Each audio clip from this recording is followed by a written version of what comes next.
vida, parte integrante da nossa vida. Quando a gente tem isso muito bem estruturado, é fácil, né? Fazer o fechamento no final do mês, a gente consegue identificar desperdícios, a gente consegue fazer investimentos. E aí, para ajudar a gente nesse tema hoje, nós trouxemos um convidado, mas quem vai fazer a apresentação do nosso convidado hoje é o nosso chefe, o Lenil. Lenil, fica à vontade. Boa tarde, gente. O que eu vou dizer do Lucas aqui, né, Lucas? Boa tarde. O Lucas é um menino que a gente conheceu aí, acho que já faz uns 10 anos, né? Carreguei esse guri no colo, quer dizer, né? Brincamos junto aí, brincou com meus meninos são adolescentes hoje. E o Lucas é um cara que sempre foi antenado aí com a questão de finanças, com questão administrativa. É um menino, digamos assim, à frente do seu tempo, vamos falar assim. A gurizada aí que está na idade do Lucas aí, muitas vezes nem penso no que ele está fazendo, mas o Lucas ele está aí à frente dessa turma toda. E eu acho que vale uma reflexão, até usá-lo como exemplo mesmo, né? Dentro daquilo que está acontecendo hoje no mundo, né? A gente fala muito de ganhar dinheiro, né? Mas a gente não fala em guardar o dinheiro, né? A gente não sabe como guardar. Ou então, quando a gente fala de investimentos, né? A gente fala parece que são grandes investidores, a gente lembra de grandes nomes, e na verdade não é isso. E o Lucas, ele tem essa visão, vamos falar assim, ele começou dessa forma, é uma pessoa que é curiosa, né? Sempre foi curioso nesse assunto e foi muito autodidata, buscando conhecimento por si só, até vir a se profissionalizar, né? Então é um menino que eu admiro, né? Conheço os pais dele, conheço os irmãos dele, conhecemos a família dele, ele conhece a minha família, né? E de longa data, né? Desde quando ele era criança, né? Aí, como eu disse, há 10 anos atrás, né? E aí, hoje, ele se enveredou, digamos assim, para esse lado profissional, né? De finanças, de assessoria financeira. E eu acho que vale ouvi-lo, né? E serve de inspiração para as pessoas aí que aqui estão, né? Que acha que investir, que fazer investimento é uma coisa muito complexa, que é muito difícil. E às vezes as pessoas não fazem por falta de conhecimento, né? E ele vai dizer o quanto isso é fácil, né? E o quanto a gente tem que ter a visão de longo prazo, sabe? É o que ele nos fala, é o que nos coloca, né? Não é o que nós ganhamos agora, mas é o que nós podemos ter lá na frente, né? Então, Lucas, obrigado pela sua presença aí, obrigado pela sua participação, né? De ter aceito o convite aí da Rosana, né? De estar fazendo essa palestra para o pessoal. E espero que o pessoal aí aproveite, né? Tem um conteúdo realmente bem interessante, né? É um conteúdo dito por muitos de uma maneira muito complexa, mas que eu tenho certeza que o Lucas tem uma linguagem muito mais razoável, né? Muito mais simples, e pode atingir as pessoas de uma maneira diferente daquilo que a gente escuta de grandes investidores, de notícias de televisão, de notícias de jornais. A gente vai perceber que investir não é tão complexo assim e nem precisa de tanto dinheiro para fazer isso, né? Então, Lucas, bem-vindo à sala aí, bem-vindo à Abaco, né? Fica à vontade, fica à disposição. Talvez eu tenha que dar uma saída, que eu tenho um compromisso com um projeto aí, né? Talvez eu não fique o tempo todo, mas faço questão de, pelo menos no início, estar presente aqui. Bem-vindo, Lucas, fique à vontade. Bom, primeiramente, boa tarde. Pode me chamar de tio, viu, Lucas? Obrigado, tio. Obrigado, tio, pelas palavras. Fico muito feliz pelo convite, pela oportunidade de estar aqui com vocês. E espero poder compartilhar o máximo possível de conhecimento, mesmo após a palestra. Vou estar à disposição para bater um papo pessoal com alguém que queira, enfim, minhas redes sociais e assim por diante. Fazendo uma breve apresentação minha, como o tio Lenil falou, eu sempre fui curioso para a parte de finanças e meu pai ele tinha uma parte do dinheiro dele investido, e eu com uns 16 anos conversando com ele sobre isso, ele começou a me mostrar como funcionava o mundo de ações, né? Não propriamente de investimentos em geral, mas investimento em ações. O que acabou despertando em mim um interesse maior ainda por essa área, o que fez com que eu buscasse de fato, cursos e alguma coisa que eu pudesse aprender mais e mais, e fui fazendo isso até os meus 18 anos, que foi quando eu saí do ensino médio e passei para a faculdade, onde eu comecei a me interessar ainda mais. O problema é que com 17 anos eu tinha escolhido uma faculdade que eu acabei não me dando bem, foi uma escolha um pouco... uma escolha que hoje eu me arrependo, porque eu acho que eu perdi um pouco de tempo, mas eu acabei escolhendo agronomia. Não cursei nem um semestre inteiro, porque de fato eu não me via como agrônomo, não me via naquela área, me via na área de finanças, eu me via na área de investimentos. Então eu deixei a faculdade e comecei a buscar uma profissionalização para essa área de investimentos. Foi quando eu encontrei, na verdade, o Marlon, que é o fundador, quem trouxe o escritório da EQI, que depois eu vou apresentar aqui para Cuiabá. E a gente começou a conversar, ele foi me passando como que eu teria que fazer para poder me tornar um profissional. E aos 20 anos eu consegui me tornar um profissional da área de investimentos, atuando de maneira profissional, com certificação da Ancor, da FGV para estar nessa área. Hoje eu já estou cursando administração na UFMT para poder complementar o meu currículo e, além disso, tirar as certificações internacionais que eu já estou estudando, que é o CFP, para poder virar, de fato, um financial planner e ter uma certificação ainda mais reconhecida nessa área. Então, por enquanto, minha história, como eu falei para a Rosana, é um pouco curta, eu ainda estou no começo da minha carreira, estou completando o 2º ano como assessor de investimentos. Graças a Deus, o nosso escritório aqui em Cuiabá, que eu faço parte, deu muito certo, eu acompanhei desde o começo da carreira, a gente já se transformou no maior escritório de investimentos do Centro-Oeste e a gente chegou a ser o maior do Brasil. Então, eu vou começar a apresentação aqui, aproveitando que a gente já está falando do escritório, apresentando de fato o escritório, né, para vocês poderem conhecer um pouquinho mais da nossa história. Então, nós somos a EQI Investimentos, a gente é um escritório, nós somos um escritório de assessoria financeira, principalmente na parte de investimentos, né? A gente nasceu em 2014, eu ainda não fazia parte, mas com a mesma ideia que eu tenho ali no meu Instagram, eu não sei se a Rosana chegou a compartilhar. A ideia era, na verdade, ser um blog de finanças, um blog tentando trazer a educação financeira mais perto do brasileiro, que de fato é tão falha essa parte aqui no país. Então a gente trazia o conhecimento através de posts, através de vídeos no YouTube. Isso foi crescendo, e o nosso CEO, Juliano Custódio, ele resolveu abrir um escritório de investimentos da EQI, que também significa Eu Quero Investir. E hoje, com mais de 11 anos de história, a gente tem mais de 300 assessores, mais de 11 escritórios por todo o Brasil, e a gente está, de fato, fazendo a parte prática, a gente está auxiliando não só com o conhecimento, mas no dia a dia dos investimentos dos nossos clientes, dos nossos mais de 20 mil clientes.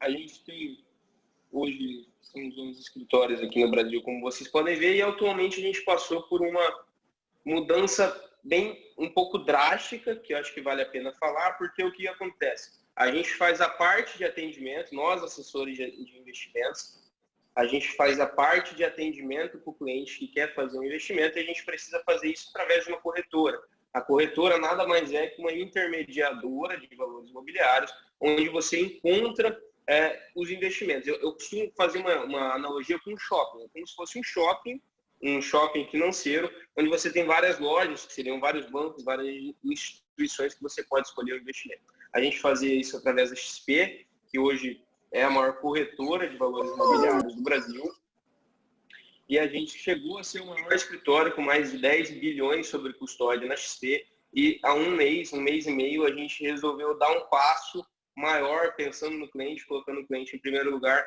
e a gente está caminhando para se transformar numa corretora de valores independente. Então a gente vai, de fato, sair para ser uma corretora concorrente da XP. Quem está apoiando esse nosso projeto, por enquanto, é o BTG Pactual, quem vai dar todo esse suporte para a gente e que vai ajudar a gente a chegar lá. Então, essa é uma breve história do escritório, não vou me alongar muito no escritório, porque talvez a gente não tenha tanto tempo, eu quero entrar, de fato, na parte de planejamento financeiro, né? Então, essa apresentação que eu fiz, na verdade, ela foi um curso que eu lecionei no ano passado para alguns convidados, E eu dei esse nome de investimentos exponenciais e lucros inteligentes. A ideia desse nome, que eu acho que vale a pena falar um pouquinho, é de fato um pouco do que o Lenil passou na apresentação. É mostrar para as pessoas que se a gente usar a nosso favor juros compostos e o fato de poupar e continuar poupando ao longo da nossa vida, a gente pode crescer o nosso patrimônio de maneira exponencial e com bons investimentos a gente pode ter lucros inteligentes, lucros que a gente não precisa se arriscar muito para ter um lucro absurdo. A gente não precisa ter um lucro absurdo porque a gente fez a parte mais difícil, que é poupar, certo? Então, por isso que eu dei esse título de investimentos exponenciais e lucros inteligentes. Quem depois der uma olhada na minha página no Instagram, chamei X de investimentos exponenciais também, que é essa ideia. O principal objetivo que eu tento passar é o poupar, que eu espero que fique bem claro que isso é o mais importante na sua carreira, na sua saúde financeira, na sua vida financeira. E outra coisa que eu acho que é mais importante é a falha que eu coloquei sobre a educação financeira no Brasil. Então, isso aqui é um gráfico da Ambima, que é a Associação Brasileira de Instituições, que ele traz aonde o brasileiro investe. E a gente pode ver que 88% do dinheiro que está investido no Brasil, ele está na poupança. Mais para frente, a gente vai entender que a poupança, na verdade, não é um investimento. Não pode ser considerado um investimento, principalmente nas taxas que a gente tem hoje da Selic, que seria a taxa de juros básicos. Então, isso aqui é um dos motivos que faz nós, assessores de investimentos, ter uma importância relevante e que faz com que a gente trabalhe para tentar mudar isso e, de maneira geral, mudar a vida das pessoas que a gente atende, porque o dinheiro, uma boa saúde financeira, de fato, pode mudar a vida, pode fazer com que a gente tenha uma vida muito mais saudável. E aí, falando sobre exponencial, não sei se isso aqui se encaixa, mas 99% dos brasileiros não conhecem o conceito de juros compostos. Nati, você morreu. Eu tenho alguma coisa para eu comer. Então, isso é importante. O juros compostos, ele faz parte, ele tem que fazer parte da nossa vida financeira e ele é o que a gente vai usar, principalmente a nosso favor, é o que a gente vai usar para poder crescer. Mas a gente tem que saber também a importância do juros, a gente tem que conhecer para não se perder e não cair em perigos e armadilhas que existem nesse mundo de investimento. Quando a gente fala de dinheiro, tem muita coisa que é atrativa e tem gente que usa de maneira geral de muita maldade para captar dinheiro de pessoas e fazer de fato, como que eu posso colocar? E usar esse dinheiro para se enriquecer, mas não trazer nada de benefício para quem faz isso. Então eu trouxe aqui 3 notícias, isso aqui é do ano passado, de pessoas, de golpes que aconteceram na internet, das famosas pirâmides que a gente conhece, e que deixa claro aqui que são aquelas pirâmides que fazem promessas absurdas, de 2% ao dia, de 1,5% a 3% ao dia, e que se a gente parasse, se as pessoas parassem de fato para fazer conta com essas porcentagens, elas iam ver o quanto isso é absurdo. Se a gente tiver um conhecimento mínimo de Excel e conseguir colocar isso no Excel, isso fica claro o quanto é absurdo uma empresa prometer uma rentabilidade de 1% ao dia. Então aqui, um Excel muito simples que eu montei só para mostrar isso no curso, na palestra, colocando 1%, não coloquei nem 3% ao dia, que tinha a empresa prometendo ali, numa aplicação de 3 aplicações diferentes, de 1.000, 10.000 e 100.000. Então aqui com R$1.000, se isso fosse uma verdade, com R$1.000 em 730 dias, 2 anos corridos, a gente teria 1.400.000, com R$100.000 a gente teria 142 milhões. Então assim, não faz sentido, e se as pessoas colocassem no papel, eu acho que ficaria bem claro que isso não faz sentido. Eu acho que as pessoas parariam um pouco mais para pensar e iam ver que se fosse fácil desse jeito, investimento, se existisse alguma coisa tão fácil quanto isso, de fato todo mundo estaria rico, não teria gente pobre. Então isso, a importância de saber fazer um cálculo simples, de poder entender o quanto é absurdo uma promessa de 1% ao dia é para a gente não cair também nisso, mas também usar ao nosso favor, que é o que eu vou mostrar agora, entrando um pouquinho em planejamento financeiro. Aqui tem só uma frase do Einstein, que eu acredito que seja bem de fato famosa, a respeito de juros compostos. Os juros compostos são a força mais poderosa do universo e a maior invenção da humanidade, porque permite uma confiável e sistemática acumulação de riqueza, certo? E, de fato, a gente entra em por onde começar a investir, e a resposta para isso é o planejamento financeiro, porque o planejamento financeiro é a base de tudo. Ele vai ser a base da nossa vida financeira, ele vai ser a base da nossa saúde financeira, e é aquilo que é mais importante. A definição de planejamento financeiro, ela nada mais é que se organizar, é ter uma organização financeira da mais simples possível, para a partir daí a gente poder começar a trabalhar as outras coisas que de fato é um investimento. Então, só uma frase rapidinha do Benjamin Franklin, que é falhar em planejar é o mesmo que planejar falhar.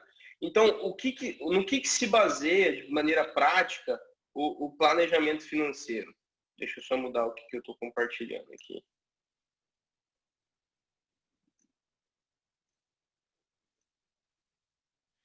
Então, só para a gente conseguir visualizar da maneira mais prática possível, eu tenho essa planilha, que é uma planilha extremamente simples, tá? Eu tenho certeza que existem aplicativos muito melhores na internet de controle de gasto, existem planilhas muito mais bem feitas na internet de controle de gasto, mas o meu objetivo em trazer uma planilha bem simples é mostrar que, por mais que seja simples, ela cumpre seu papel, e mesmo assim a gente não tem. Muita gente, isso é bem comum até dos clientes que chegam aqui, eu acredito que da maior parte dos brasileiros em geral, não tem ideia de onde vai o salário todo mês, não tem ideia do que ele faz com o salário todo mês. Então aqui no modelo de controle de despesas é a coisa mais simples que tem, é só, de fato, o objetivo é a gente pegar, conseguir visualizar aonde a gente está gastando dinheiro, para a partir daí a gente poder encontrar o nosso inimigo. Aí eu puxo normalmente um pouquinho para o Sun Tzu na Arte da Guerra, né? Ele fala, conheça-se a si mesmo e a seu inimigo, senão você vai falhar. Então a gente precisa conhecer os nossos gastos para a gente poder conhecer o nosso inimigo, ou seja, onde a gente está gastando demais, para a partir daí buscar uma solução, seja economizar, seja cortar um pouco de gasto ou assim por diante. Então a gente precisa primeiro colocar isso no papel, colocar isso numa planilha, colocar isso no aplicativo de controle de gasto que seja, para a partir daí a gente visualizar e montar um objetivo. E aí sim a gente vai montar um objetivo, seja primeiro se organizar financeiramente, cortar as dívidas, né? Quem tem dificuldade financeira e já se enrolou, é importante da mesma maneira fazer um controle de despesas e se organizar com objetivos numéricos de fato para poder diminuir da melhor maneira possível essas dívidas. Eu até trago um exemplo aqui de um livro bem comum, bem didático, um best-seller e bem antigo, que é o Método do Homem Mais Rico da Babilônia, ele chegou a ser o homem mais rico da Babilônia e ele conta a história dele. E no começo do livro, ele é um cara que está bem endividado, ele tem uma dívida muito grande e ele começa a aprender a se organizar para poder fazer isso. E ele define como pessoa que ele ia, da receita que ele gerasse, ele ia ter 60% de despesa para sobrevivência. Eu até fiz uma observação aqui do lado, que despesa para sobrevivência a gente pode entender como coisa fixa que a gente tem nos dias de hoje, aluguel, água, luz e assim por diante, né, que são coisas fixas que a gente sabe quanto vai vir por mês, certo? Despesas para dívida seria o 20%, então quem já está muito enrolado normalmente fala, tenta renegociar, tenta se organizar numa porcentagem em que você fique confortável, e mesmo com dívida ele não deixava de poupar, ele não deixava de guardar o dinheiro no final do mês, porque ele sabe que guardando dinheiro, primeiro que ele pode evitar possíveis novos problemas financeiros futuramente, porque ele vai ter uma reserva, que a gente chama de reserva de emergência, e ele pode resolver os problemas financeiros dele lá na frente, talvez com desconto ou com alguma coisa do tipo. Então, ele mesmo endividado, ele se organizava para pagar as dívidas e não deixar de poupar, porque ele entendia que isso era muito importante, né? Então, assim, o importante do planejamento financeiro é a gente entender isso. É a gente entender que a gente precisa visualizar os nossos gastos e precisa traçar um objetivo. Quando eu coloco 2 métodos aqui na planilha, eu não estou falando para você que você tem que seguir à risca esses métodos.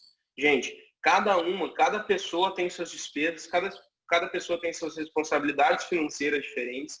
Tem gente que tem família, tem gente que tem filho, tem gente que não tem gente que é solteiro, tem gente que tem que sustentar a mãe, e assim por diante. Cada pessoa tem sua despesa, cada pessoa tem sua responsabilidade. Agora, todo mundo pode sentar, organizar suas finanças e traçar objetivos em cima dela, certo?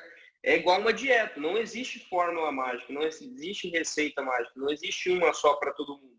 Existem exemplos que a gente pode seguir que podem dar certo e a gente vai se adaptando. Isso quem vai montar é um nutricionista, mas no final das contas vai depender da gente. Vai depender da gente seguir aquela dieta e vai depender da gente ver o que funciona. É a mesma coisa com planejamento financeiro. Vai depender da gente cuidar dos nossos gastos, anotar os nossos gastos e ver o que funciona. Às vezes, para você, um cafezinho, que tem várias pessoas que falam que cortar o cafezinho seria milionário, às vezes o cafezinho para você é imprescindível. Você não tem que passar uma necessidade absurda para poupar dinheiro. Você precisa achar outra coisa que você consiga se adaptar e conseguir fazer isso de uma maneira mais natural. Então, eu tenho essa planilha aqui que é muito simples. Se alguém quiser depois, eu posso disponibilizar sem problema nenhum.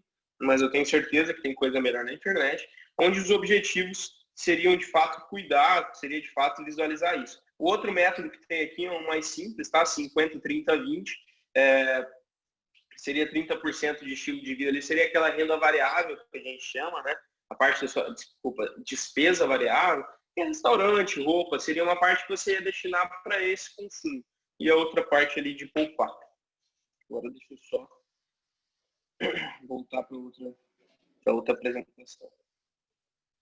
Então aqui, de fato, somente após a gente tiver organizado as nossas finanças, a gente tem que mudar a nossa cabeça e entender que poupar não é receita menos despesas e o que sobrar a gente vai poupar. Se depender disso, não vai sobrar nada. Normalmente não sobra. É a gente definir previamente, como estava na planilha, um objetivo pessoal. Quanto eu vou poupar?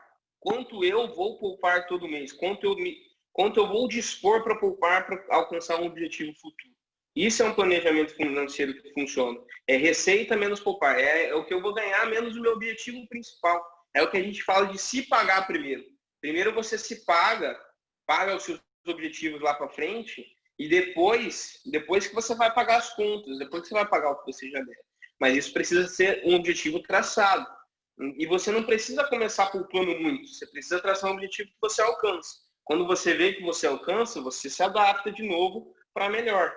Que você tem que enxergar lá na frente uma vida melhor, onde você possa alcançar os seus objetivos e não só viver pagando conta, vivendo uma pagação de conta, correndo atrás de conta para pagar e chegar lá na frente e não saber como vai fazer para se organizar. Então, isso é planejamento financeiro, isso é a base de tudo, de qualquer saúde financeira, de qualquer vida financeira saudável, tá aqui. E só assim, de fato, que eu vejo para funcionar, certo?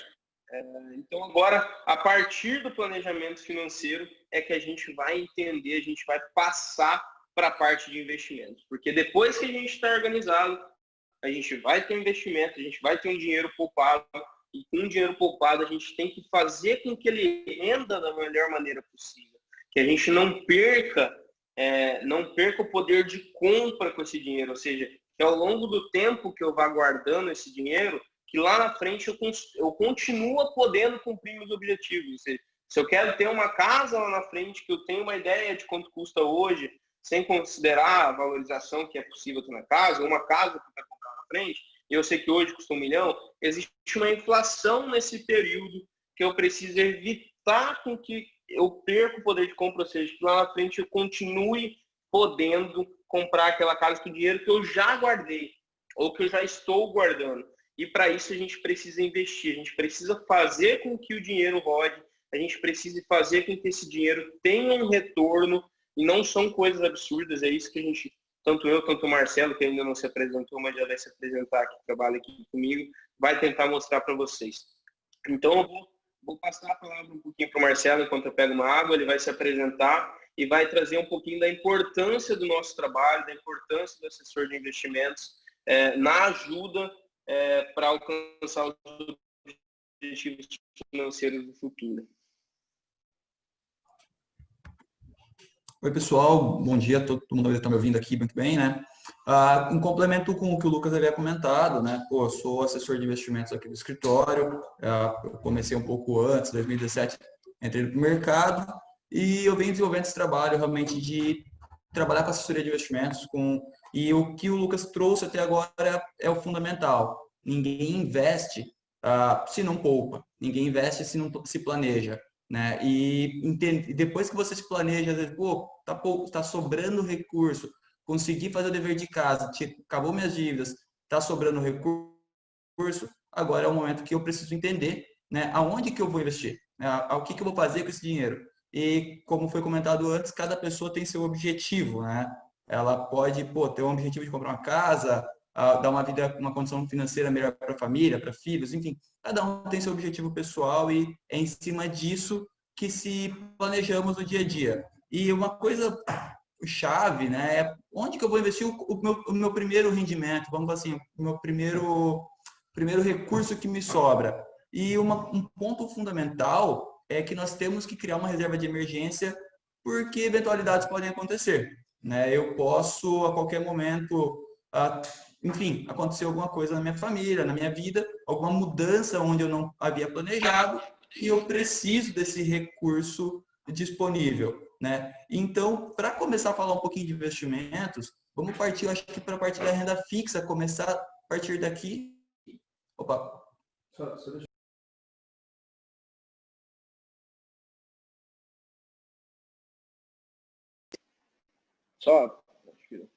Deixa eu só entrar um pouquinho antes do Marcelo entrar em produto. Eu queria entrar um pouquinho na questão de risco, né? Quando a gente começa a falar de investimento, a primeira coisa que vem, acho que na cabeça de todo mundo é risco. Que risco esse investimento que me traz? E normalmente a gente entende risco como a possibilidade de perder dinheiro ou se eu perder dinheiro, certo? E é importante, ok, isso não está totalmente errado, mas é importante a gente entender risco hoje, principalmente no mundo de investimento, com a probabilidade de alguma coisa ocorrer fora dos planos. Isso não significa só negativamente, tá? Risco, existe um risco de você ganhar mais dinheiro do que você planejava, dependendo do investimento. E aí eu trouxe aqui, de maneira geral, uma linguagem que a gente tem no mercado, certo? Então existem duas grandes categorias que a gente fala de risco. A primeira dela é o risco sistemático e o risco não sistemático. Quando a gente vai falar de investimento pensando no mundo, né, o que o mundo tem a ver com o meu investimento, a gente precisa entender que todo o sistema financeiro, todo o dinheiro que gira no mundo, de alguma maneira, ele está ligado, certo? Como? O investimento que você faz num banco, seja ali de renda fixa, que a gente considera, vamos colocar a poupança, que a gente considera mais seguro, ele está ligado à instituição financeira que você colocou o dinheiro, no seu banco. E esse banco ele tem uma atividade no mundo, onde ele tem vários clientes, e o dinheiro no total ele precisa administrar de uma maneira que não seja afetado. Agora, vamos colocar num contexto bem atual, o coronavírus.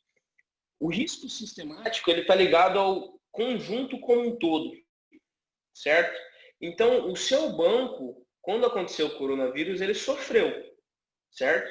Ele sofreu de alguma maneira porque ele teve que fechar, porque ele teve que evitar atendimento, ele teve que suspender algumas taxas, ele teve que correr crédito dos outros e o seu dinheiro está com esse banco, certo?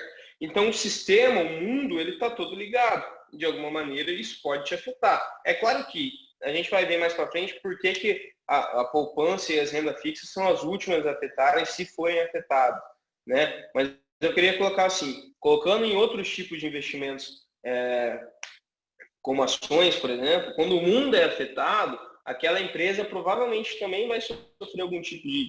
vai se afetar. Então, quando você compra, por exemplo, uma ação, que é a menor parte de uma empresa, o mundo vai influenciar no preço daquela ação. E se acontece alguma tragédia, como aconteceu do coronavírus, o sistema vai sofrer e você está exposto a esse sistema. Você está exposto, através daquela empresa, a ter uma volatilidade maior. Então, por que eu trago essa questão de risco sistemático e não sistemático? Porque a gente vai ver a importância da diversificação para tentar evitar isso, para tentar diminuir o máximo possível isso. O risco não sistemático ele já está ligado a um sistema, mas ele está ligado a um sistema específico. Então, vamos supor assim, bancos mais comuns, por exemplo, bancos menos comuns, desculpa, as cooperativas. As cooperativas normalmente elas são de uma classe específica, tipo a Unicred, que é para os profissionais de saúde, e o seu risco está no sistema de saúde. Então, se acontecesse alguma coisa específica com o sistema de saúde, o seu dinheiro que está lá seria afetado. Então, quando a gente vai pensar nisso, a gente precisa entender que o risco não sistemático é aquele que a gente consegue diversificar. A gente precisa, né, ter o nosso dinheiro em vários sistemas que não vão ser tão afetados. Eu não vou prolongar muito nisso porque acaba ficando muito complicado. Mas antes da gente entrar em renda fixa, é importante a gente entender esses 4 riscos aqui. Na verdade, para a renda fixa, os mais importantes vão ser o de liquidez e o de crédito. Tá? O que é o risco de crédito? O risco de crédito é basicamente quando você empresta o dinheiro para alguém ou para uma instituição e é o risco da instituição não te pagar. É dela não cumprir com aquele, de fato, com aquele compromisso. Então, o risco de crédito é você emprestar um dinheiro para um amigo seu e você sabe que existe um risco dele acontecer alguma coisa com ele ou qualquer coisa semelhante, ele não conseguir te devolver aquele dinheiro. Isso é um risco que a gente chama de risco de crédito. E o risco de liquidez é a gente abrir mão daquele dinheiro, de ter aquele dinheiro à nossa disposição por um determinado período. Então, é quando você empresta um dinheiro para um amigo seu e ele te fala, eu só vou te devolver daqui a um ano. E é claro que você vai cobrar um preço para isso, e é aí que a gente entra em renda fixa. Tá? Você quer falar? Você quer falar?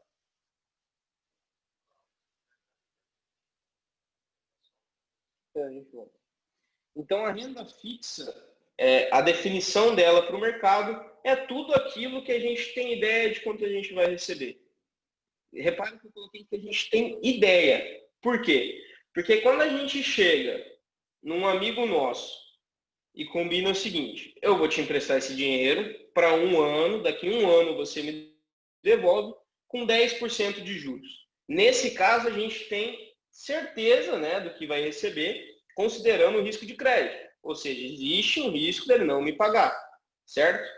Só que, quando a gente vai fazer investimento bancário, a gente tem esse tipo de aplicação onde a gente sabe exatamente quando vai receber, que é o que a gente chama de pré-fixado, ou seja, um título que normalmente vai ter 3 características. Vencimento, a sopa de letrinha que a gente já vai entrar, que é LCI, LCA, CDB e assim por diante, e 12, 10, 5%. Vai ser uma porcentagem pré-definida antes de você colocar o dinheiro, né? Você pode olhar e avaliar desse dinheiro. Então, você já sabe, no final do período do vencimento, quanto você vai ter de rendimento por ano, né? Se for mais de um ano, você vai saber, por exemplo, que é 5% ao ano. Agora, existem investimentos onde a gente só tem ideia, a gente só tem um indexador de referência, que é aí que a gente entra nos títulos pós-fixados.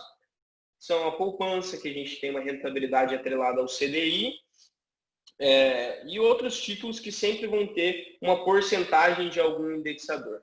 Aí, para eu poder entrar nisso, eu preciso entrar um pouquinho em política monetária, só para ficar mais claro.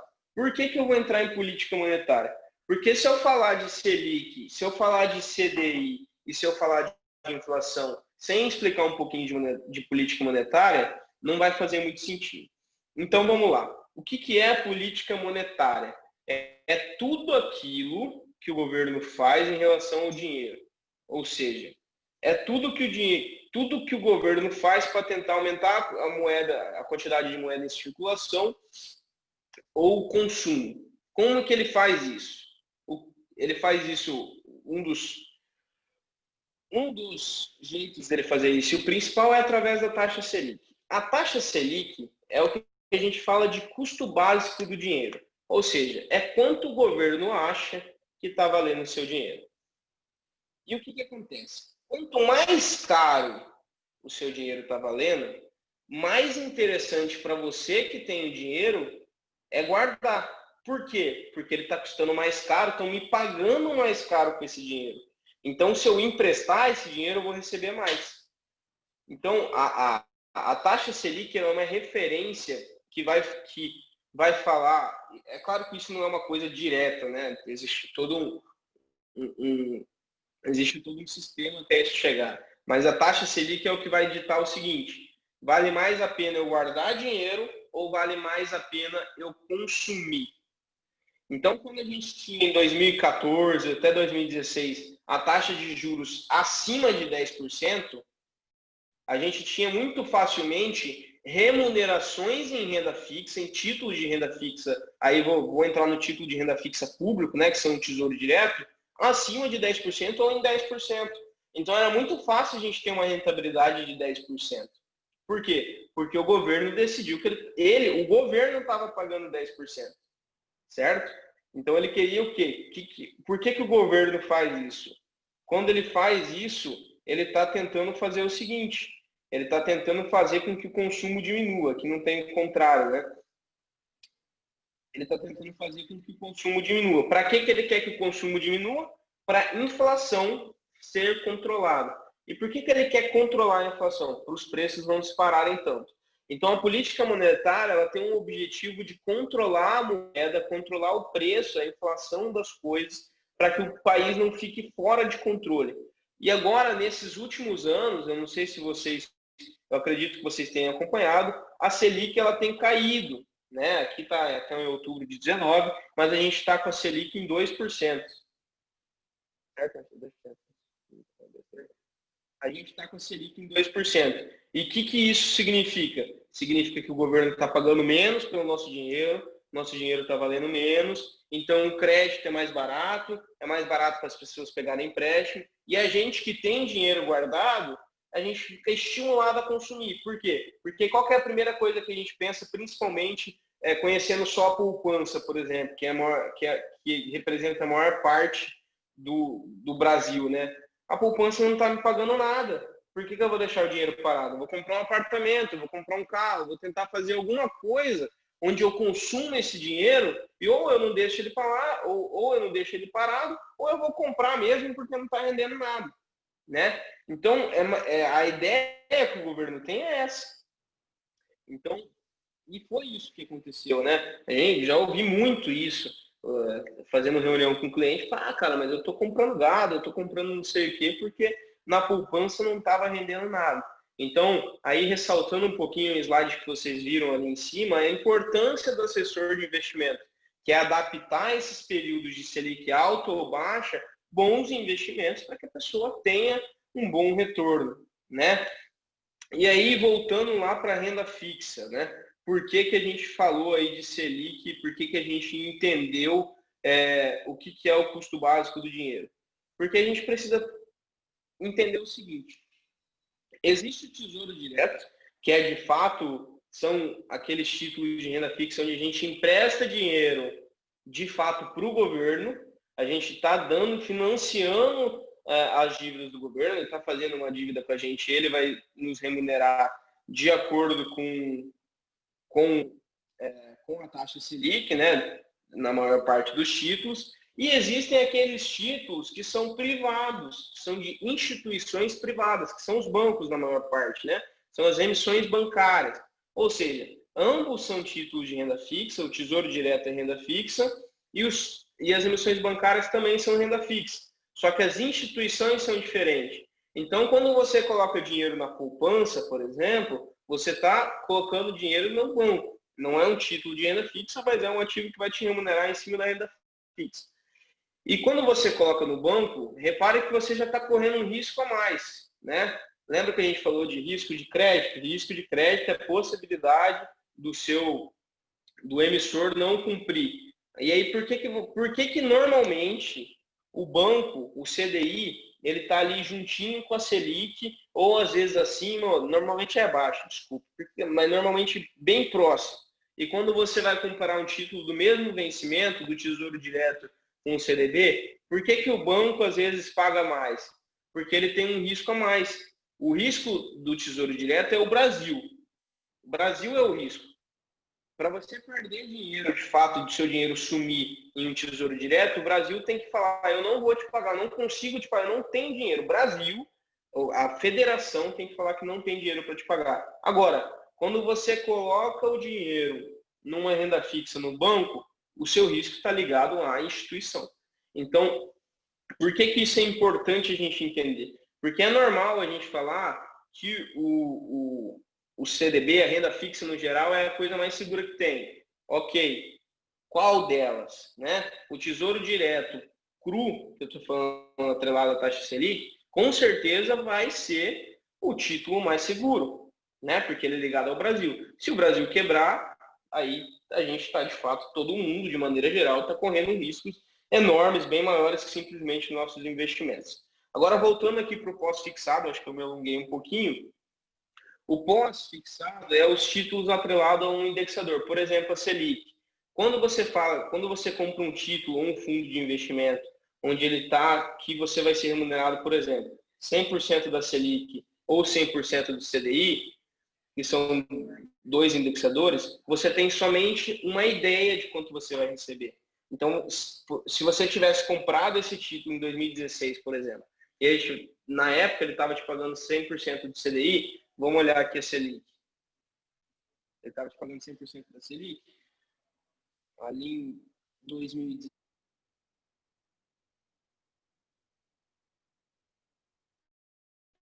Vamos supor que ele vencia em 2019. Por que que você só tinha uma ideia? Porque você começou recebendo 14% e foi diminuindo. Por quê? Porque ele está atrelado à Selic. Então ele foi te remunerando menos. Não é que você foi perdendo dinheiro. Ele foi te remunerando menos. Então a característica dos pós-fixados é o que, de fato, faz com que a gente entenda que renda fixa são aqueles ativos onde a gente tem uma ideia de quanto a gente vai receber. Não é aqueles títulos que a gente tem certeza de quanto a gente vai receber. Então, só para ficar claro novamente, renda fixa são aqueles títulos onde a gente tem uma ideia de quanto a gente vai receber de remuneração. Certo? E aí, por último aqui, falando de remuneração de títulos, existem os títulos híbridos, que é aquele título onde uma parte é pré-fixada e uma parte pós. Então, uma parte a gente tem certeza de quanto vai receber, se o emissor cumprir com o crédito, tá, gente? Isso é importante. E a outra parte a gente tem uma ideia, é a parte pós-fixada. É muito comum que esses títulos sejam atrelados ao IPCA, que é a inflação. Então, vocês vão ver esses títulos IPCA mais alguma coisa, IPCA mais 2, IPCA mais 3 e assim por diante. Tá bom? Marcelo, você quer complementar alguma coisa sobre renda fixa? Houve uma pergunta ali sobre a questão do risco. Tá? A gente ia deixar as perguntas para depois, mas Ok. se quiser Um ponto legal, tá, sobre renda fixa aqui é questão de pegar ali no híbrido, ali, acho que é legal as pessoas se atentarem bastante, tá? Se tratando de híbrido, a gente tem ali, por exemplo, vai pagar a inflação da economia mais uma taxa pré-estabelecida, né? Essa inflação, ela é desconhecida, então, no cenário que nós temos hoje, a inflação está bem controlada, juros baixos, então nós vamos sempre estar tendo ganho real, independente do cenário. Hoje está controlado, a inflação é baixa, nós temos uma taxa pré-estabelecida. Então, você desconta a inflação, pega a tua taxa pré-estabelecida, você tem um ganho real. Num cenário onde tem todo um estresse na economia, você continua tendo um ganho real. Então, se você puxar lá 2015, nós tínhamos uma inflação extremamente alta, né? Próximo de 12%, 13%. Só que nós ganhávamos também a inflação, mais uma taxa pré-estabelecida, logo o ganho real mantinha, tá? Então, você ter uma diversificação, até mesmo dentro de títulos de renda fixa, pode te ajudar bastante quando você pensa em investimentos, especialmente quando você pensa em longo prazo, tá? Então, ter esse cuidado na ideia de títulos híbridos, especialmente quando você pensa a longo prazo, acaba se tornando bastante importante. Pessoal, eu só queria pedir o seguinte, anotem as dúvidas, podem ir deixando no chat, porque eu sei que às vezes fica meio confuso, que eu vou e volto, mas é importante isso, porque eu estou tentando deixar as coisas bem encaixadinhas, tá? Agora, por exemplo, eu vou ter que voltar lá em riscos para poder falar dos títulos híbridos e introduzir mais um risco que eu ainda não comentei. Então, vamos lá. O que é o risco de mercado que a gente viu aqui, mas não falou? O risco de mercado a gente pode entender como volatilidade. A volatilidade ela é ligada no preço. É quanto estão pagando pelo meu título, quanto estão pagando pela minha ação, pelo meu apartamento, por exemplo. Então, o risco de volatilidade é da gente ter um título onde a gente não tem um prazo definido, por exemplo, ou tem um prazo definido e a gente quer sacar antes. Como assim, Lucas? Vamos lá. Aqui nos títulos híbridos ou os pré-fixados, falando principalmente em renda fixa, é muito comum que a gente compre esses títulos e eles têm uma data, né? Eles têm uma data de vencimento. Então, eu compro um título que tem 5 anos de vencimento, por exemplo, ou 10 anos de vencimento. Se por um acaso, qual que é o principal risco quando a gente fala de vencimento, que eu coloquei lá em cima, é o risco de liquidez. Se por um acaso eu precisar sacar esse dinheiro antes, ou seja, eu já tinha ideia de que eu estou abrindo mão da liquidez, ou seja, eu estou exposto ao risco de liquidez. Se por um acaso eu precisar sacar esse dinheiro antes, eu vou ter que sofrer uma marcação a mercado. O que é marcação a mercado, Lucas? É quando eu preciso sacar esse dinheiro e alguém precisa assumir aquele título. Só que para alguém assumir o meu investimento, assumir o meu título, ele vai estar, no mínimo, me pagando o que o mercado está pagando. Como assim? Vamos supor que eu tenha investido num título há 3 anos atrás. A situação do Brasil há 3 anos atrás é a mesma que hoje? Não é. A situação da Selic é a mesma que hoje? Não é. Então, esse título, o que ele vai acontecer? O que vai acontecer com ele? Gente, lembrando que a gente está colocando numa situação onde a gente estaria sacando antes do vencimento. Tá? A gente estaria nos expondo ao risco de liquidez. Então, o que vai acontecer com esse título é que alguém vai precisar comprar ele. Então, alguém está comprando o risco de comprar aquele título na situação atual, certo? Então, isso vai trazer o que a gente chama de risco de mercado. Por quê? Porque o preço que a pessoa vai estar pagando no meu título, às vezes não é o preço que estava aparecendo na tela para mim. Às vezes não é o preço que eu coloquei.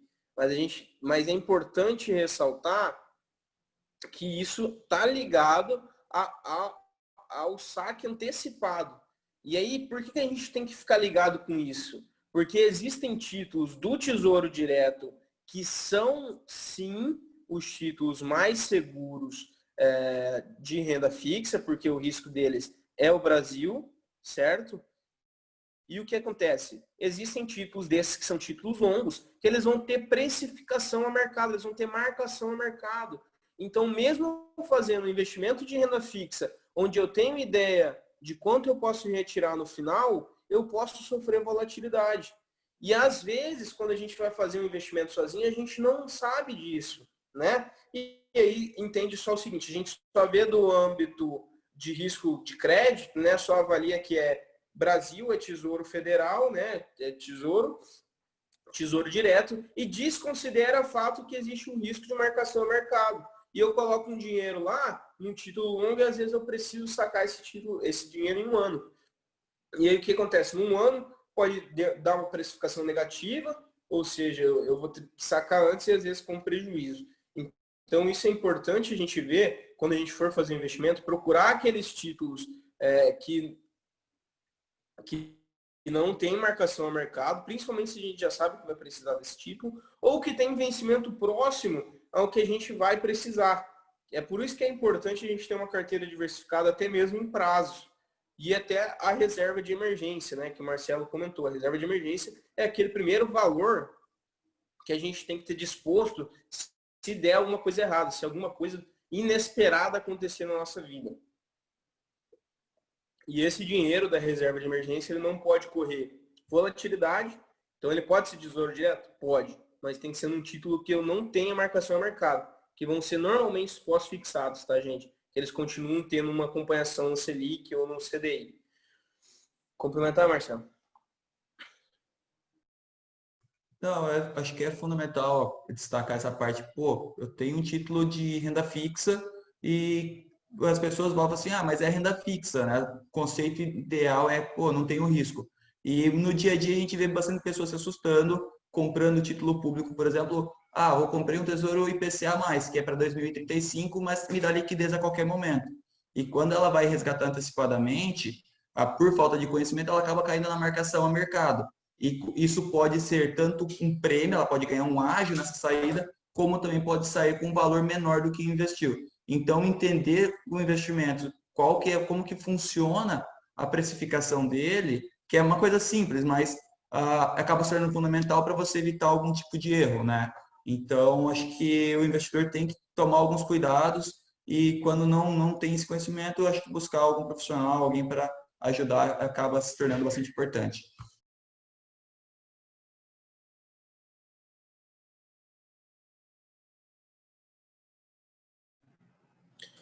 Então, pessoal, eu vou aproveitar, vou me estender um pouquinho mais aqui em renda fixa, tá? Porque renda fixa vai ser a porta de entrada para tudo. Nas plataformas de investimento, tá bom? Então, aqui existem os principais 4 títulos, quatro categorias de títulos de renda fixa.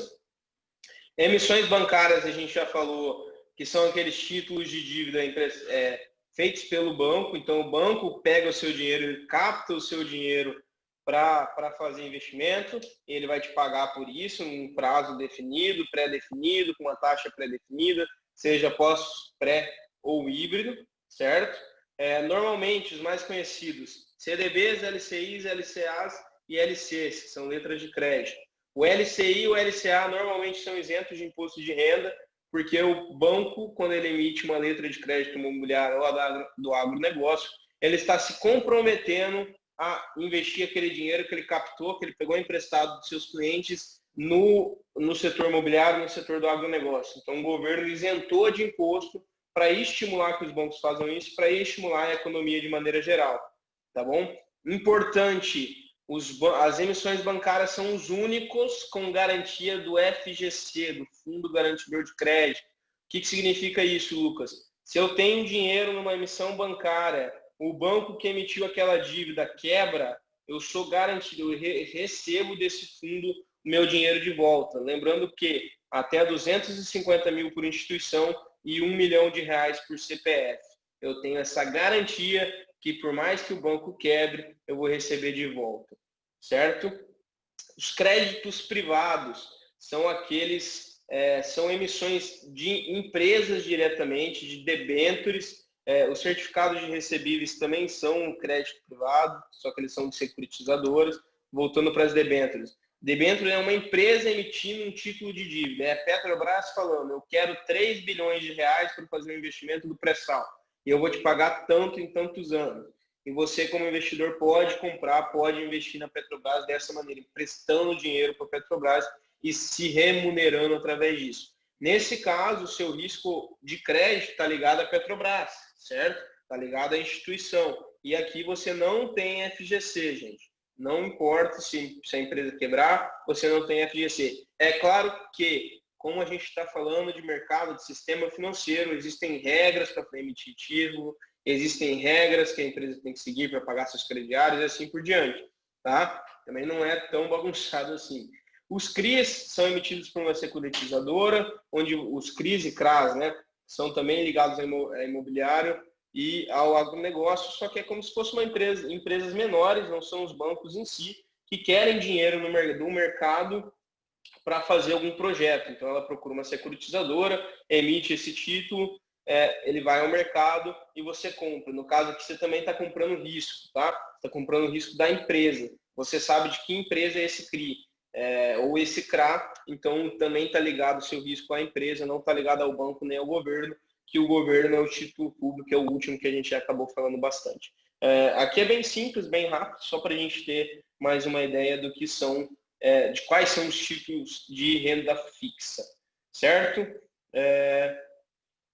Marcelo, vamos entrar em renda variável, você quer entrar um pouquinho em previdência, né? Vamos entrar um pouquinho em renda variável, depois eu toco para a ideia de previdência. Mas só um ponto legal que o Lucas comentou lá, só um complemento na parte de renda fixa. Nós temos, quando você fala de renda fixa, tá? Por mais que tenha garantias, outros títulos não tenham, é legal que você observe, quando no dia a dia é comum, você observar o risco de crédito dessas instituições. Pelo fato de elas estarem disponíveis no mercado, de uma forma bem acessível, você consegue saber se a instituição tem um risco maior ou menor de crédito. Daí você consegue ver pelas nomenclaturas. Um AAA, a empresa tem uma classificação de crédito BBB-, BBB+, enfim, isso também ajuda bastante o investidor a decidir pelo risco que ele está tomando, né? Saber se aquele risco daquela instituição ser um pouco menor, ter um risco maior, se vai valer o quanto você será remunerado ao longo do tempo ou não, tá bom? Então vamos lá, pessoal. O que são as rendas variáveis, os ativos de renda variável, né? Ao contrário de renda fixa, a renda variável vai ser todo aquele ativo que a gente não tem ideia de quanto vai receber e nem quanto. Então são aqueles ativos que eles estão diretamente expostos à volatilidade, eles estão diretamente expostos ao mercado de preço. Lucas, mas você não falou que tem marcação ao mercado em renda fixa? Sim, somente no caso de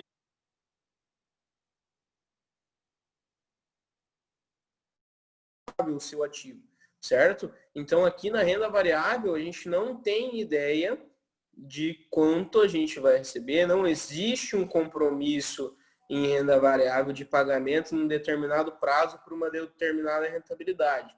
Qualquer ativo de renda variável não existe nenhum tipo de compromisso desse de dívida com você, tá bom? Então, e quais são esses principais ativos de renda variável, né? Que a gente tem mais negociados na bolsa aí? Ações, que eu acredito que todo mundo já tenha ouvido falar. Quando você compra uma ação, você está de fato se tornando sócio de uma empresa, né? Você está comprando a menor parte de uma empresa. Como assim, Lucas? Gente, vamos pensar como uma empresa. Você está crescendo, você está expandindo bastante, você está dominando o mercado na sua região, mas você precisa de mais dinheiro para se expandir. Você tem algumas opções.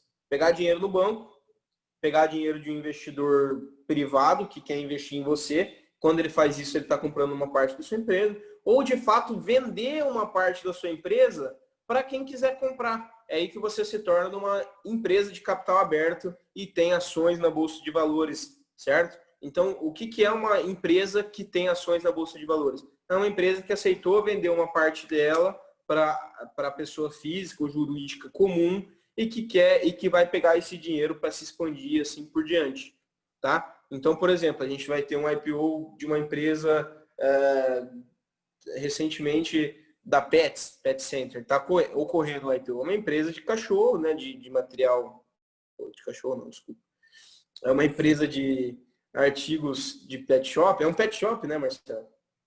Que tem como objetivo crescer ainda mais, né? Aqui em Cuiabá mesmo acabou de abrir uma Pets e ela vai captar dinheiro no mercado para poder financiar essa expansão, certo? Então ela vai ter novos sócios. Quem comprar ações da Pets vai se transformar em um acionista, vai se transformar em um sócio daquela empresa. Como sócio, você tem direito a dividendos, que é a divisão de lucros e assim por diante. Então, isso são as ações. Só que o que acontece? O que a gente precisa entender quando a gente fala de ações e de renda variável? Existe o mercado primário e o mercado secundário. O que é o mercado primário? É o IPO. É quando você compra o dinheiro, você compra a ação diretamente da empresa, que é nesse caso que eu acabei de citar da Pets, né? Então, a instituição está vendendo, a primeira vez que ela está vendendo para alguém uma parte da sua empresa. Então, você compra essa ação e o dinheiro vai para a empresa. Só que isso só acontece do dinheiro ir para a empresa no mercado primário, que é em IPO e subscrição. Não vou entrar em subscrição porque é bem longo e não tem muito a ver, mas é só para a gente entender isso. Então, é como se você estivesse comprando o carro direto da concessionária. A concessionária ela tem um preço do carro que ela acha justo e que provavelmente no Brasil inteiro vai ser bem semelhante, certo? Então isso é o IPO. Agora, o mercado secundário é quando as ações começam a ser negociadas diretamente na bolsa, entre pessoa com pessoa, entre eu e Marcelo, entre eu e vocês. Aí é o mercado secundário, como se você estivesse vendendo aquele carro que você comprou na concessionária com um amigo seu. E aí o que acontece? que acontece com o preço? O preço ele vai ser definido pela oferta e pela demanda, ou seja, se tem mais gente comprando, se tem mais gente vendendo, quanto que estão pagando, e é por isso que existe a volatilidade, porque o mercado secundário é composto por pessoas, tem gente pagando tanto, tem gente pagando menos e assim por diante. Esse é o mercado secundário, é por isso que existe a volatilidade no mercado secundário, e como eu falei para vocês, não é um título de dívida, é uma venda da empresa, então ela não tem um compromisso de dívida com você, por isso ela não tem um prazo para te dar retorno e não necessariamente ela precisa te dar retorno. Complementar sobre ações, Marcelo? Agora, outro ativo de renda variável bem comum que a gente tem trabalhado bastante, né, com os clientes, eu acredito que talvez você já tenha ouvido falar, os fundos imobiliários.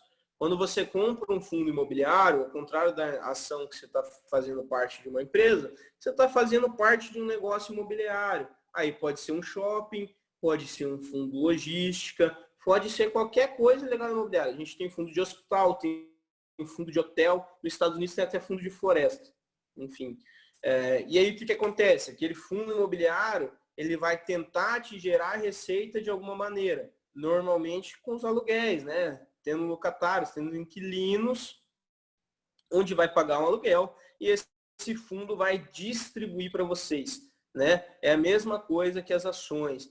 Quando o fundo abre, tem um IPO no mercado, ele vai captar dinheiro para comprar um prédio, para montar um prédio, para montar um shopping, e aí você vai poder receber o dinheiro que ele gerar de renda, assim como as ações. Não existe um compromisso de dívida, não existe um empréstimo que aquele fundo é obrigado a te pagar num determinado período. É claro que existem as normas que a receita gerada pelo fundo é contabilizada e tem que ser distribuída em até 95%, no mínimo 95% da receita tem que ser distribuída entre os cotistas, entre os donos daquele fundo, que são quem compra essas cotas.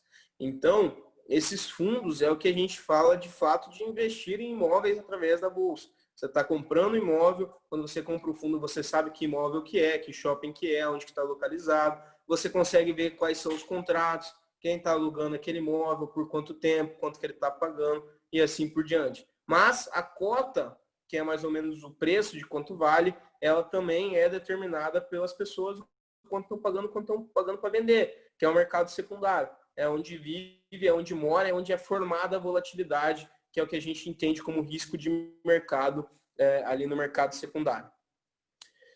Quer complementar sobre fundos? Podemos seguir. Tá.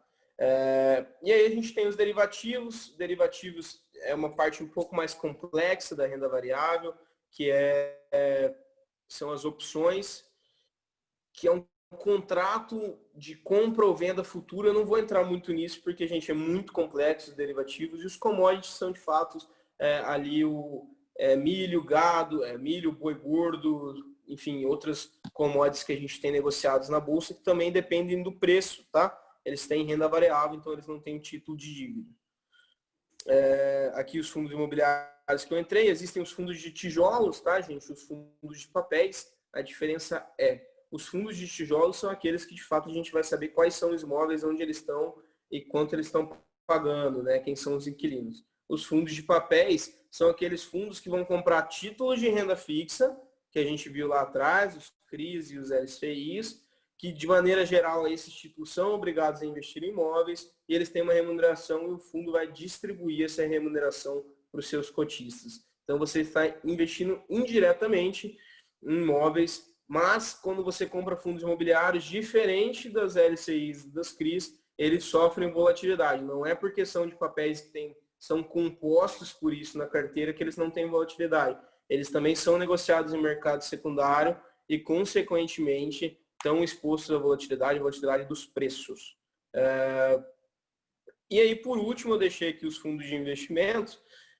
Fundo de investimento, só para simplificar, acho que de maneira bem simples, é um condomínio de pessoas que se juntam para buscar um objetivo em comum, tá? Então, é claro que as pessoas não se conhecem, é o processo contrário, né? Uma gestora monta um objetivo de fundo e a gente compra esse fundo. Então, a gestora que ela quer investir, por exemplo, em títulos de renda fixa, ela abre no mercado com uma estratégia, com um objetivo que a gente encontra na lâmina, consegue visualizar e escolhe se aquele fundo vale a pena. Se eu pagar aquele gestor, que é o responsável pelo fundo, vale a pena. Por que pagar? Porque o gestor que vai cobrar uma taxa de administração para ter esse serviço de fundo de investimento, é ele quem vai fazer a avaliação dos títulos que ele vai comprar de renda fixa, daqueles CDBs, daqueles LCIs, daqueles LCAs e assim por diante.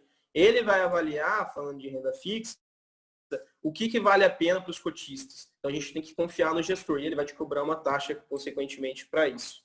Tá? E aí existem os tipos de títulos, de fundos, fundo de renda fixa, os fundos de ações, eles são muito diferentes, né? Cada um tem uma legislação, só pode investir em ações, só pode investir em renda fixa. Aí você tem várias categorias dentro do fundo de renda fixa.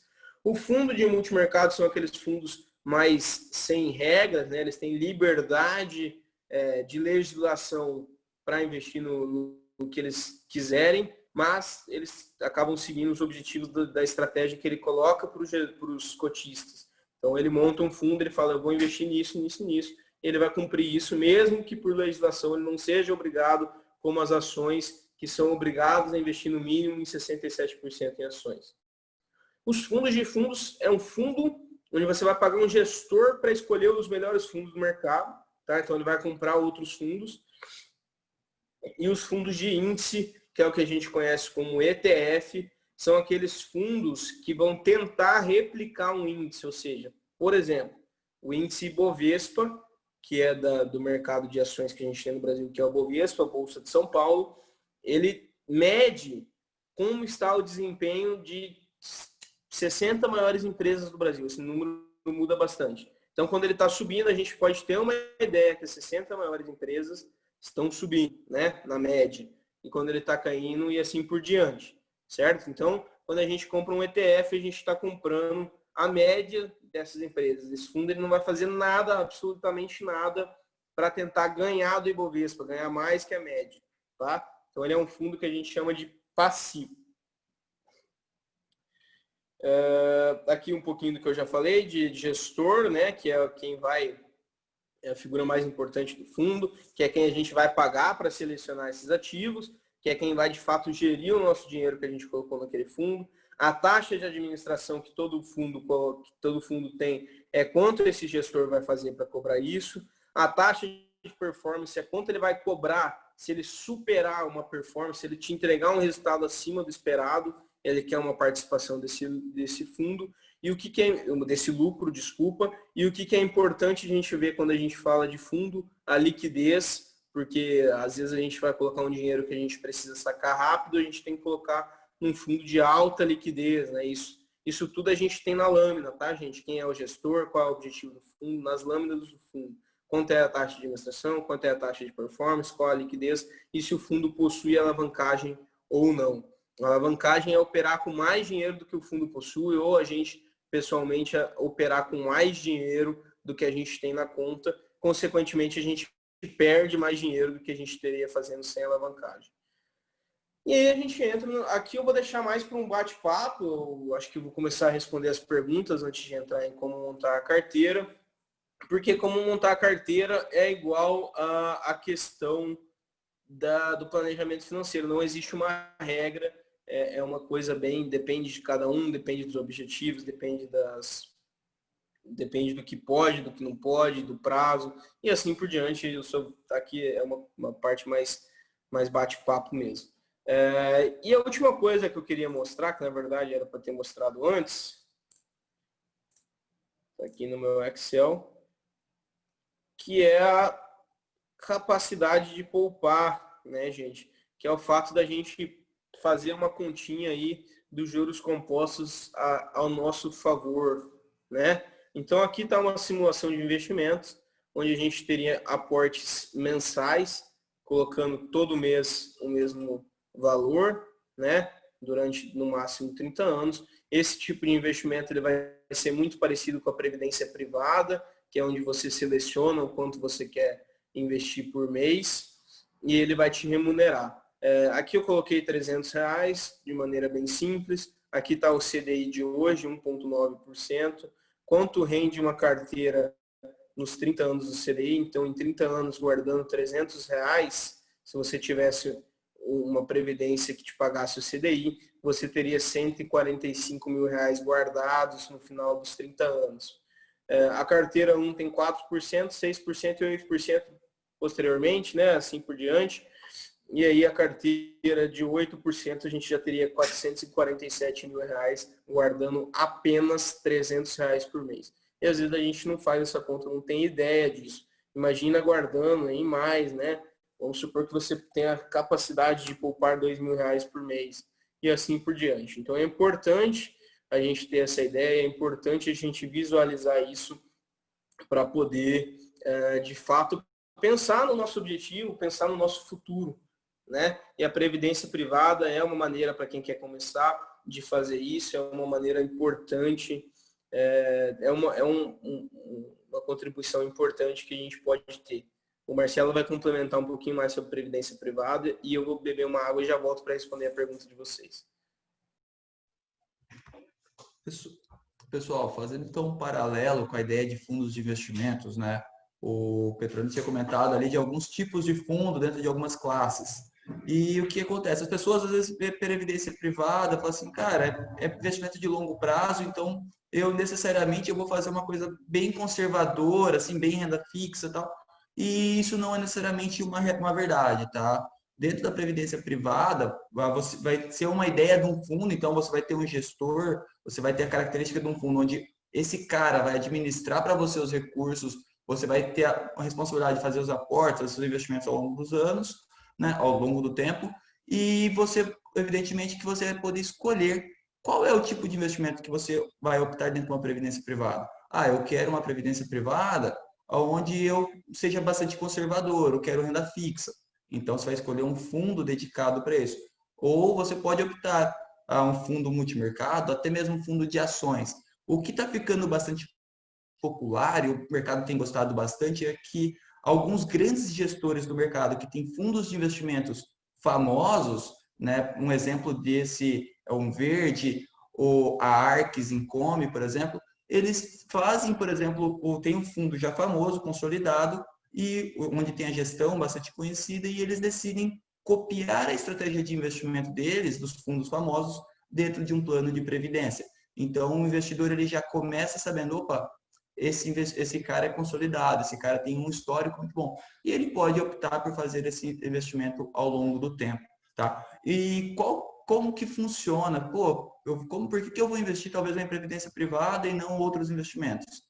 A ideia da previdência privada, primeiro, ela cria esse hábito, porque é uma coisa se torna automática, é como se estivesse criando um boleto para você no dia a dia. Então, por exemplo, estabeleci que parte da minha renda, 300, 500, R$1.000 por mês, vai ser dedicado para o meu futuro.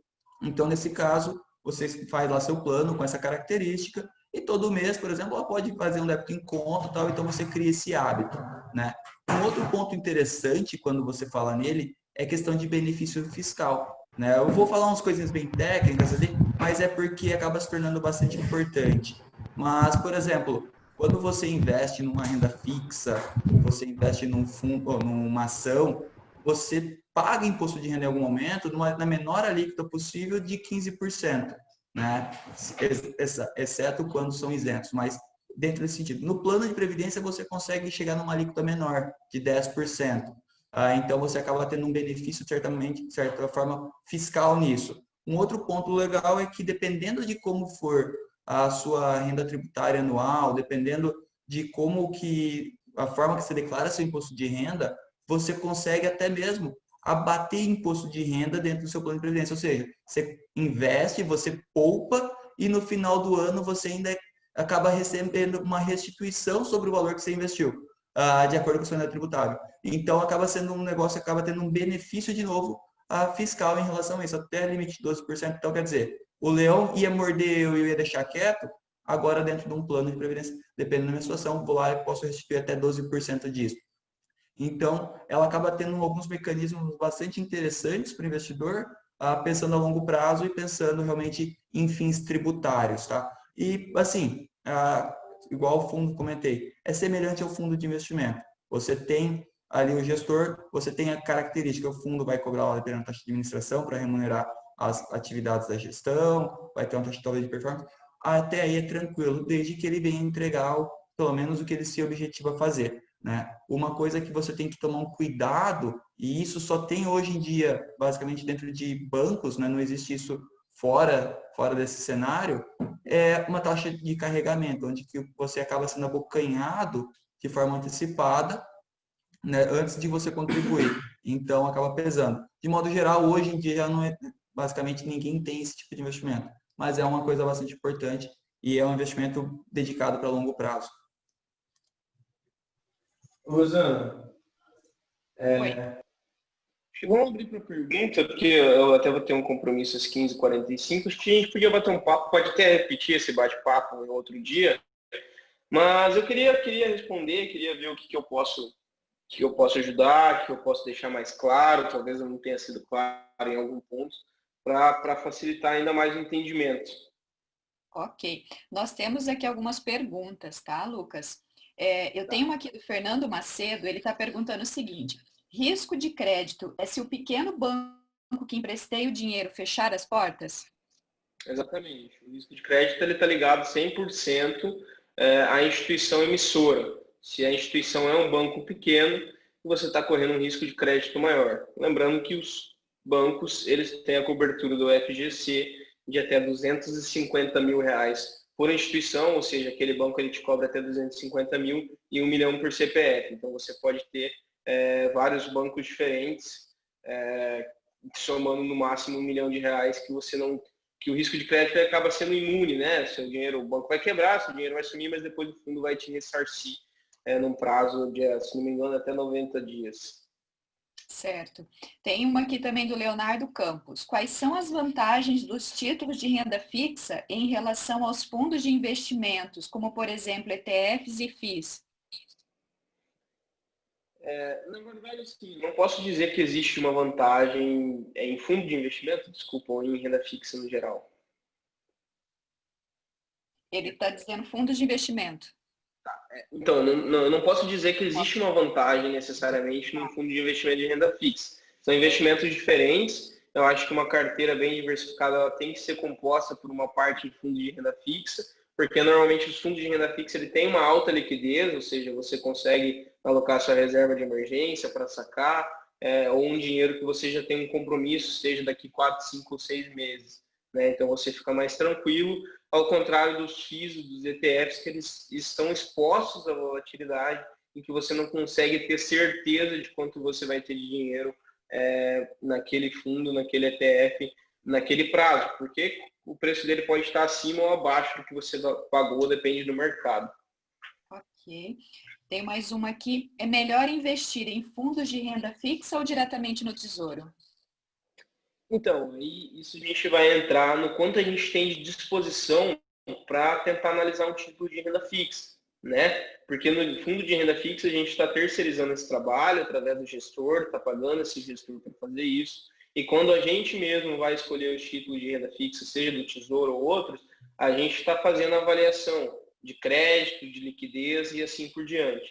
Lembrando que o fundo de renda fixa, como ele é uma coisa muito grande, tem a gente entrando e saindo do fundo, ele consegue te dar uma liquidez, ou seja, te pagar num prazo menor do que o vencimento daquele título. Entretanto, isso custa alguma coisa, então o banco, às vezes o título de renda fixa ele vai te pagar mais, né?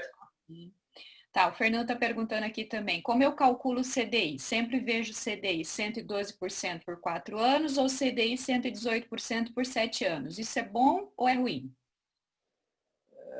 Então, o CDI a gente vê no site da B3, tá? Ele normalmente está atrelado a Selic. Se você entrar no site da B3, lá tem quanto está o CDI. E 110% do CDI ele vai te pagar CDI mais 10% do CDI. Então, hoje está 1,9, ele vai te pagar mais 19, ele vai para 2 e alguma coisa. Né? Só a medida de exemplo, a poupança te paga 70% do CDI. Então, está pagando menos que 1,9. Tá? Então, para avaliar se a porcentagem do CDI é boa ou ruim, depende, porque um título de 7 anos pode ser que a Selic volta a subir, consequentemente o CDI sobe junto e você vai ter uma remuneração maior que 1,9. Entretanto, existem títulos pré-fixados hoje que acabam sendo mais atrativos. principalmente perto desse período. A gente conseguiu aqui ontem de 12% ao ano para 8 anos. Então, você abre mão de uma liquidez durante 8 anos, mas você tem 12% ao ano garantido com cobertura da FGC. Legal. Tem mais uns minutinhos para 2 perguntas aqui, Lucas? Tem, pode fazer. Sim. Então, vamos lá. Há uma forma de baixar os juros do financiamento imobiliário? Eu já não sei responder, seria uma coisa mais diretamente com o gerente, né? Baixar os juros. Quando você assina um contrato, tem como esses juros vai ser cobrado de você, né? Se está 100% pré-definido, se vai ser atrelado a algum indexador, igual o financiamento, igual o título de renda fixa, mas aí depende do seu contrato. Mas esse ano a gente teve, por consequência da taxa de juros tá baixa, alguns financiamentos imobiliários no recorde, né, nas taxas mais baixas que a gente já viu. Mas nem sempre isso chega para o consumidor final, nem sempre isso é tão fácil acesso, né? Legal. Tem uma do Demian: estou formando minha reserva de emergência e gostaria de saber se existe algum investimento que seja melhor para aplicar o dinheiro. Então, a reserva de emergência ela tem aqueles 2 pontos mais importantes. O dinheiro tem que ter uma alta liquidez, porque você precisa dele a hora que acontecer a emergência, né? Então, você não pode abrir mão de liquidez, e quando você não abre mão de liquidez, o título vai te pagar menos. O melhor para a emergência, considerando isso, é que também não tenha nenhuma volatilidade, você sabe exatamente quanto tem lá, né? Então, você precisa de um título atrelado ao DI ou atrelado à Selic, que ele vai cumprir essas 2 obrigações de não ter volatilidade e ter um prazo de liquidez bem baixo. Legal. Esses são os melhores, né? Lucas, aí para concluir, eu acho que aquela última planilha que vocês mostraram ali, né, quando demonstra ali os rendimentos, eu acho que enche os olhos de todo mundo, começa a fazer a gente pensar realmente em pensar a longo prazo.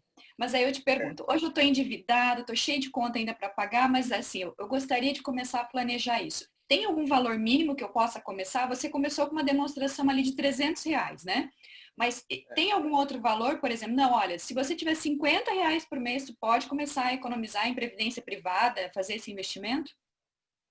Aí depende da instituição, né? Aqui a gente trabalha, por exemplo, infelizmente o valor mínimo é de R$300 para a previdência privada.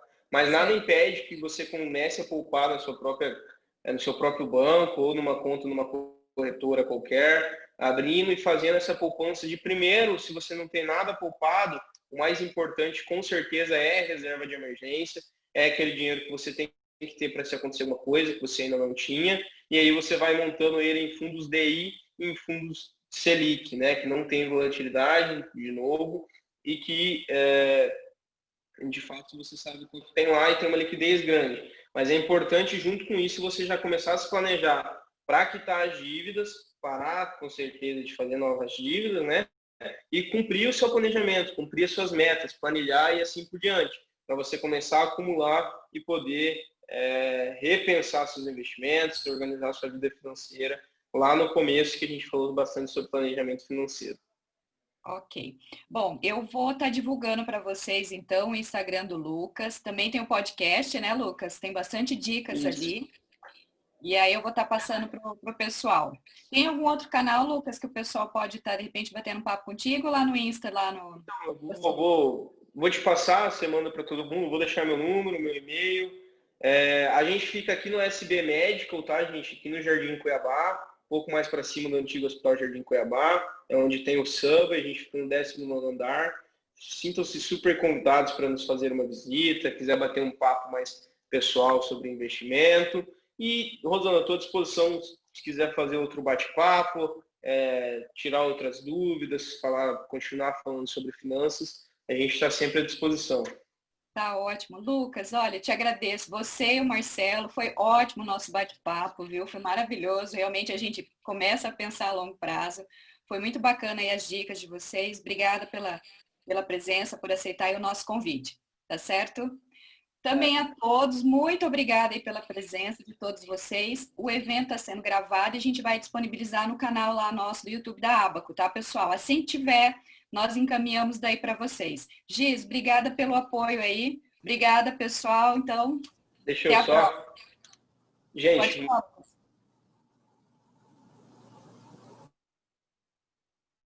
aqui é poupar e, de fato, o pensamento a longo prazo que os juros exponenciais, o investimento exponencial vai ajudar vocês nessa caminhada. Então, não esqueçam disso, não esqueçam de poupar, organizar a vida financeira de vocês. E, novamente, eu fico à disposição para ajudá-los. Tá ótimo, então. Obrigada, pessoal. Até a próxima. Tchau, tchau.